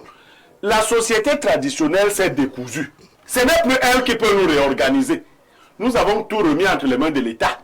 L'État doit organiser même la morale publique. Ce n'est pas avoir seulement les moulinex, je ne sais pas à quoi ça sert. Il faut organiser la morale publique. Il faut que les lieux de socialisation, l'école et autres, les églises, soient des lieux où on n'est pas... Vous voyez les gens afficher des pancartes dans les églises. On vend l'huile d'onction 10 000 les bénis. Il faut que l'État rentre dans tous ces groupes-là. Comment des bandits s'organisent au milieu de l'État pour s'enrichir sur le dos des gens à qui ils doivent donner une certaine morale. Très bien. La morale publique doit être organisée par l'État lui-même. Merci Blériot. Alors, docteur Oleme, pourquoi une telle crise de l'éducation au Cameroun, une telle crise pratiquement des valeurs? Les jeunes ne sont même plus bien éduqués, les adultes eux-mêmes ne sont plus des modèles. Qu'est-ce qui n'a pas marché? Qu'est-ce qui a fait? Pourquoi nous sommes arrivés à ce niveau? Je pense qu'on arrive à ce niveau parce que on est paresseux. Nous sommes devenus paresseux et au point où on pense que c'est l'État qui doit tout faire. Oui, l'État doit tout faire. L'État doit, par exemple, aménager les routes, les trous, les nids de poules que nous avons, n'est-ce pas, dans nos quartiers, par exemple. Parce que, imaginons, par exemple, que nous sommes dans un quartier où il n'y a pas une bonne route, la route en terre, ou même alors il y avait un goudron, et je suis un parent. Le samedi, je peux demander, n'est-ce pas, à mes enfants, n'est-ce pas, de creuser, de remplir, n'est-ce pas, ce trou-là. Et est-ce que quand je vais le faire, je vais demander à mon enfant de le faire, il va refuser? Non. J'ai d'abord reçu moi-même au Lémé une bonne éducation chez mes parents. Je dois me lever le matin pour voir est-ce que les enfants ont balayé la maison. Ils doivent avoir, n'est-ce pas, un planning de vie avant même d'aller à l'école le matin, même quand ils sont en vacances. Nous voyons aujourd'hui, n'est-ce pas, des ménages où les enfants restent carrément couchés. Oui. Et tu as ton fils de 16 ans oui, qui se lève à midi. À midi, il ne sait rien faire. Et quand il se lève, c'est pour savoir s'il n'y a pas à manger. S'il n'y a pas à manger. Et le parent est là, la maman là, et c'est là où les mamans sont responsables, comme un certain a dit. Les mamans sont responsables, n'est-ce pas, de cette éducation-là. Maintenant, si le parent observe que madame à la maison ne sait pas donner, n'est-ce pas, des rôles, demander aux enfants de faire telle tâche, n'est-ce pas, ménagère. Que le parent se lève pour dire, oui, moi j'ai grandi en travaillant. Parce que nous sommes deux personnes. Nous sortons, moi, l'homme, je sors, n'est-ce pas, d'une famille où on m'a bien élevé, bien éduqué, où j'ai travaillé. Je savais balayer le sol le matin. Je savais que le matin, quand je me réveille, tel va, n'est-ce pas, faire la lessive, la vaisselle, ainsi de suite. Voilà comment on a grandi. Alors, par exemple, ma femme, donc, elle n'a pas subi cela. Mais il faudrait que j'observe ça, moi, en tant qu'homme, pour, n'est-ce pas, demander à madame, oui, voilà comment on n'organise pas une famille. Les enfants doivent travailler. Même s'il y a, n'est-ce pas, ce qu'on appelle des ménagères et autres. On va chuter. On doit apprendre à travailler. Dès lors qu'on commence donc, n'est-ce pas, à éduquer nos enfants aux tâches ménagères, le reste suit. Comment on parle à l'homme, comment on répond, n'est-ce pas, à un aîné, ainsi de suite. Voilà. Nous avons donc, n'est-ce pas, aujourd'hui, n'est-ce pas, des parents qui eux-mêmes d'abord ont abandonné, n'est-ce pas, cette éducation-là. Ils ne se retrouvent plus. Merci, docteur. Jeanne Rosine, lorsque une maman de 40 ans, 50 ans, 60 ans, elle-même s'habille de manière très légère, est-ce qu'elle pourra avoir le courage de parler à sa fille de 16 ans lorsqu'elle sortira également avec un habillement très osé? Est-ce que le papa de cette maman était un commissaire? On se pose la question. Vous savez, parfait, lorsque votre parent devait être votre modèle. En principe. Nous sommes sur une thématique éducation. Les adultes sont-ils des modèles, encore des modèles? Une maman qui s'habille déviamment, automatiquement, elle a eu des parents déviants. Quand vous sortez de la maison, de votre bas âge, vous allez voir des mamans qui habillent les petites filles, les matelots, les petits top crop, comme ils appellent souvent vulgairement. Vous pensez que cette maman a pris ça de ses parents, de sa maman, donc ça continue de lignée à lignée. Et vous pensez que cette petite fille-là, qui a une maman déviante et morale, elle est malade. Parce que moi, je dis, les mamans qui s'habillent déviamment, ce sont des femmes malades. Qu'est-ce que vous prouvez au monde? J'ai toujours dit, la nudité de la femme est sacrée. Laissez l'homme vous découvrir. Quand on dit aux femmes, habillez-vous en cabas, on dit non. Quand vous êtes en cabas, vous n'êtes pas belle. C'est faux. C'était avant. Je vous dis, c'est faux. Lorsque vous êtes même en cabas, c'est là on revoit la beauté de la femme. Ah, ben, Oui. quelqu'un te dira que ben, il n'y a pas les formes, hein? Des formes de quoi? Parfois, ici, c'est qui est bien. Le trésor, il est à rechercher. Il n'est pas à être exposé. Le coffre-fort, est-ce qu'il est exposé? un coffre-fort qui a beaucoup d'argent. Pas du tout. Non, mais vous allez voir un panier, on met les 10 francs, les 100 francs, c'est tout le monde qui vient là, on ramasse. La femme, honnêtement, je le dis toujours, c'est elle qui est la vitrine de l'homme. Lorsque vous avez une bonne femme à la maison, automatiquement, vous êtes un homme comblé. Mais si vous avez une femme malade, et malade, c'est pas parce qu'elle souffre quelque chose, malade parce qu'elle ne peut rien renvoyer de bon, et tout ce qu'elle va renvoyer sur les enfants, ce n'est que votre malheur. Donc moi je dis, les adultes en ce moment ne sont plus des modèles. Parce que c'est nous qui mentons au téléphone, comme l'a dit Blériot. Vous êtes devant une femme qui est là dans le taxi, elle a son enfant tout près d'elle, on appelle chez où. Non, je suis en train de voyager pour Douala. Vous mentez devant un enfant. Un papa tout de même qui rentre tard. Et lorsqu'il sait bien que ce qu'il est en train de faire n'est pas bon du tout, les enfants sont assis, ils regardent la télé à plus de minuit. Lui, il passe carrément, il dit aux enfants que non, je sors du travail. Pourtant, il sort d'un hôtel, il s'est souillé là-bas, il revient et il n'a rien à dire aux enfants parce qu'il a dévoilé ses énergies à l'extérieur. Vous voulez donc que les enfants suivent quoi? Raison pour laquelle le Cameroun est un pays perdu. Non, pas du tout. Non, peut-être pas perdu. Hein. Non, perdu déjà parce que la tête est pourrie. Non, pas du tout. La tête est pourrie. Peut-être que ce soit... Bon, des gens malades alors. Oui, nous sommes un pays malade. Vous pensez que tout ce qui... Vous pensez que vous avez votre téléphone. Non, il faudrait qu'on en parle. Vous avez votre téléphone. Vous êtes sûr que vous pouvez prendre votre téléphone et donner à votre enfant? Est-ce que tout ce qui est dans votre téléphone tu veux vérifier quoi là? Non, vous dites quoi? Je peux te donner le mien. Non, laisse. Non, prends devant la télé. Parce que nous sommes à la télé. Non, tu sais très bien qu'elle n'aura pas le temps de tu sais fouiller. que vous pas entrer dans la messagerie, puis que WhatsApp est bloqué. Merci. Hein. Les enfants entraient dans la chambre de leurs parents. On frappait toujours. Mais vous, les C'est la parents. même chose avec le téléphone. Moi, je dois dire que si les gens de l'époque avaient eu toutes les mêmes distractions d'aujourd'hui, les réseaux sociaux, etc., ils seraient pires. Mais pourquoi est-ce que vous êtes accroché à ces réseaux sociaux? On bombarde à longueur de journée avec le sexe à la télévision. Vous êtes obligé de regarder? Mais on ne montre pas le sexe dans cette télé. Info TV donne de la bonne On orientation. bombarde avec des choses qui nous pervertissent. C'est vous qui regardez. Vous ne pouvez rien. Pourquoi certains ne sont pas pervertis? C'est la grande question. Ils vivent dans la même génération. Pourquoi dans un pays, ils arrivent à rester inébranlables? Les élèves dans une salle de classe ne sont pas pareils. L'élève fort, si tu me permets, s'il te plaît 10 secondes, l'élève fort, même si vous le jetez dans une école de village, il sera toujours fort. L'élève moyen, si vous le mettez dans un bon environnement, il vous produit des résultats. Dans un mauvais environnement, il ne produit pas des résultats. L'élève faible, peu importe l'environnement, il sera faible. Sauf que là, donc, on a des profs qui restent zen. Mais ceux qui sont moins malléables, là, vous les mettez dans un monde comme vous êtes malléable. c'est que Parce que vous suivez les réseaux sociaux. le conditionnement Vous vous adaptez. est essentiel pour l'homme. Parce que quand dans ta démonstration, tu essaies de montrer comment le médiocre, si on le met dans de bonnes conditions, s'il est bien conditionné, il va performer. Mais tu n'adoptes pas la même logique pour démontrer que si on met aussi le brillant dans de mauvaises conditions, il va déperformer. C'est ça le Merci. problème. Allons à la messagerie. Le plus 1 347, il s'agit des États-Unis. Cher ici, je pense qu'on avait lu ce message. Hein. Je prends celui-ci. Bonjour à toi, le Amen de modérateur. S'il te plaît, dis à l'ancien griot du ministère de la Communication que you cherche à you trouve, you supporta. Non, Manoron, c'est Mathieu depuis Bois. Un deuxième point. Il y avait un quart comme ça, hein, qui était, je pense, c'était un quart de Buka, sans publicité. C'était écrit Motaï et Ketoup. Personne ne va fuir.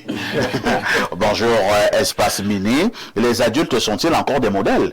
Quels adultes? Les policiers des hôtels de ville, Adjawa, Bogda, Balthazar, l'île Ngono. Les modèles se font de plus en plus rares. C'est pas pour depuis dragage à Yaoundé. Autre message ce matin. Bonjour, perfecto, le sac de modérateur. Pour ma part, les adultes ne sont plus des modèles. La preuve, notre police nous a démontré hier cela. Non, vraiment. Nous ne parlons pas de la police, hein. Nous parlons de l'éducation. Oui, mais c'est une application. On parle de l'éducation. C'est un aîné. L'éducation commence à la maison. J'en veux à toutes ces femmes qui n'ont plus de respect pour leur corps. C'est la belle à Yaoundé. Allons au 212, hein. Que dit le 212? news ce matin.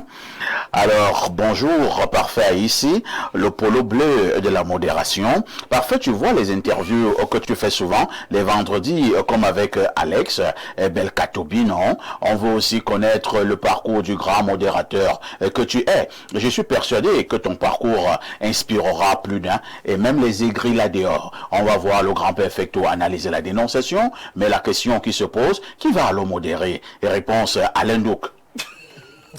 Je ne vais pas m'en vanter, hein, pour ceux qui m'ont connu sur d'autres plateaux où je n'étais pas modérateur, où j'étais simple panéliste. Mon ami du Maroc, si tu me vois comme simple panéliste, tu peux même me dire de laisser la modération. En attendant, je t'invite à te prêter à ce petit jeu de questions-réponses, s'il te plaît. Allons-y. Il dit 1. Et quel est ou a été ton dessin animé préféré? Il dit Raran. 2. Tu préfères les femmes claires, les femmes sombres, ou alors tu préfères Lynn? Question piégée. Troisième question, laquelle des 5 journées thématisées d'Espace Miné préfères-tu le plus? J'ai dit spiritualité. 4, si tu devais donner une seule sagesse africaine au conseil à ton quoi? D'il y a 20 ans, ce serait laquelle? La question n'est pas bien formulée. 5, si tu devais faire un top 3 des panélistes qui te marquent le plus sur Espace Mini, ce serait qui? Bon, j'enlève le consultant, hein. Lui n'est pas sur la course. Sur la course, lui, il est déjà là, rien à dire. Bon, j'ai l'embarras. 3, c'est tellement peu. Mais je dirais Bertrand Twinkam. Je dirais Tot. Je dirais encore Rodrigue Adalbert Evina. Mais vraiment, ils sont nombreux, parce que beaucoup vont m'en vouloir. Ils sont la majorité est bonne. C'est-à-dire que ces personnes-là, je parle à Bernard Owona, ils sont nombreux. Bon, alors, pour ou contre la polygamie? Naturellement pour la polygamie. 7, tu préfères une femme très belle avec le Kosovo qui sent, ou une femme très laide au Kosovo bien parfumée? Question piégée. Question bonus. Si tu me fais un dépôt, ça va te tuer. Envoie-moi alors l'argent à lundi 10h. Question piégée. Mon ami du Maroc, tu n'es pas sérieux. Alors, allons au 251. Il s'agit de l'Éthiopie. Bonjour, monsieur Aïssi, juste pour passer un bonjour à monsieur Blériot, et qui est toujours juste dans ses analyses. Monsieur Alain Douk, s'il vous plaît, mettez vos costumes comme d'habitude. Le look de gangster ne vous va pas bien. Juste pour rire. Les adultes draguent les mineurs dans les lycées. Est-ce qu'ils peuvent être encore des modèles? C'est Toro Serge depuis Addis Abeba. Alors, 242, c'est le Congo-Brazza. Parfait, j'ai l'impression que tu ne parles plus des affaires de la FECAFOOT, alors qu'il y a beaucoup d'actualité là-bas ces jours-ci. Non, il n'y a plus d'actualité. La FECAFOOT a accepté que Marc Brice... non, là sont les mots de Blériot. Si tu dis ça comme ça, est-ce que tu vas mourir? Non, la FECAFOOT a accepté que Marc Brice est encore le coach. Bon, il y a donc l'actualité. Alors, parfait. Alors, 227, hein, c'est le Niger. Parfait, tu donnes plaisir hein, aux gens de Niamey. Merci. Hein. Autre message. Alors là, il est long. Hein. Est-ce qu'on pourra le lire? Bonjour, monsieur Parfait, ici. Concernant la thématique développée, à savoir, les adultes sont-ils encore des modèles? La réponse est tout simplement non. Et je vais le prouver. Bon, c'est trop long. Ça va. Non, c'est non. Non, si tu as dit non, donc ça va. Ça va. Nous sommes arrivés au terme de ce programme. Hein. C'est une mauvaise nouvelle. Oui. Merci, docteur, d'être venu encore ce vendredi. Merci à toi également. Merci à la femme de tous les vendredis, Jeanne-Rosine. Ah, ce sourire. C'est comme la publicité à l'époque à la CRTV. La vache qui rit. Merci à Alain Douk. Merci à mon consultant Pierre Blériot. Oui, Pierre Blériot. Faire la facture hein, pour la publicité que tu fais à la CRTV. Ah, c'était avant. Nous tous avons été fans de la CRTV à certaines époques, non? C'était notre télévision. Et elle reste d'ailleurs notre télévision. C'est la télévision nationale. Un grand frère immense, au propre comme on figurait. Oui. A pris sa retraite hier. Ouais. Ibrahim Chérif, à qui nous souhaitons un bon départ. C'est un valeureux soldat. Voilà. On dira merci à Renaud et Boto. Et parlant d'Ibrahim Chérif, il a été un grand journaliste. Hein. Il a été un grand journaliste. Il a été également quelqu'un, je ne l'ai pas connu personnellement, mais j'avais eu l'impression qu'il était très calme. Très modéré. Voilà, très modéré. Et très professionnel. Donc, Ibrahim Chérif, très professionnel. Étant petit, nous regardions il y a ses émissions. Et il a même présenté le journal de... Il est très bel. Oui. Donc, il présentait Actualité Hebdo à une certaine époque. Il a présenté le journal de 20h30. Donc, Ibrahim Chérif a été un très grand journaliste. Il le reste d'ailleurs, parce que dans notre métier, on demeure journaliste. Ouais. Il a pris sa retraite. Il peut être utile pour la jeune génération. Nous souhaitons bonne retraite à Ibrahim Chérif. Alors, donnons-nous également rendez-vous comme d'habitude, tout dimanche, à partir de 11h30. Vous appellerez cela libre expression. C'est le grand débat de la semaine avec tous mes nombreux experts, naturellement. C'est dimanche. Comme d'habitude, nous allons encore cartonner. Je souhaite à tous et à toutes une bonne fin de semaine. Avec tout ceci, que faites-vous encore ailleurs?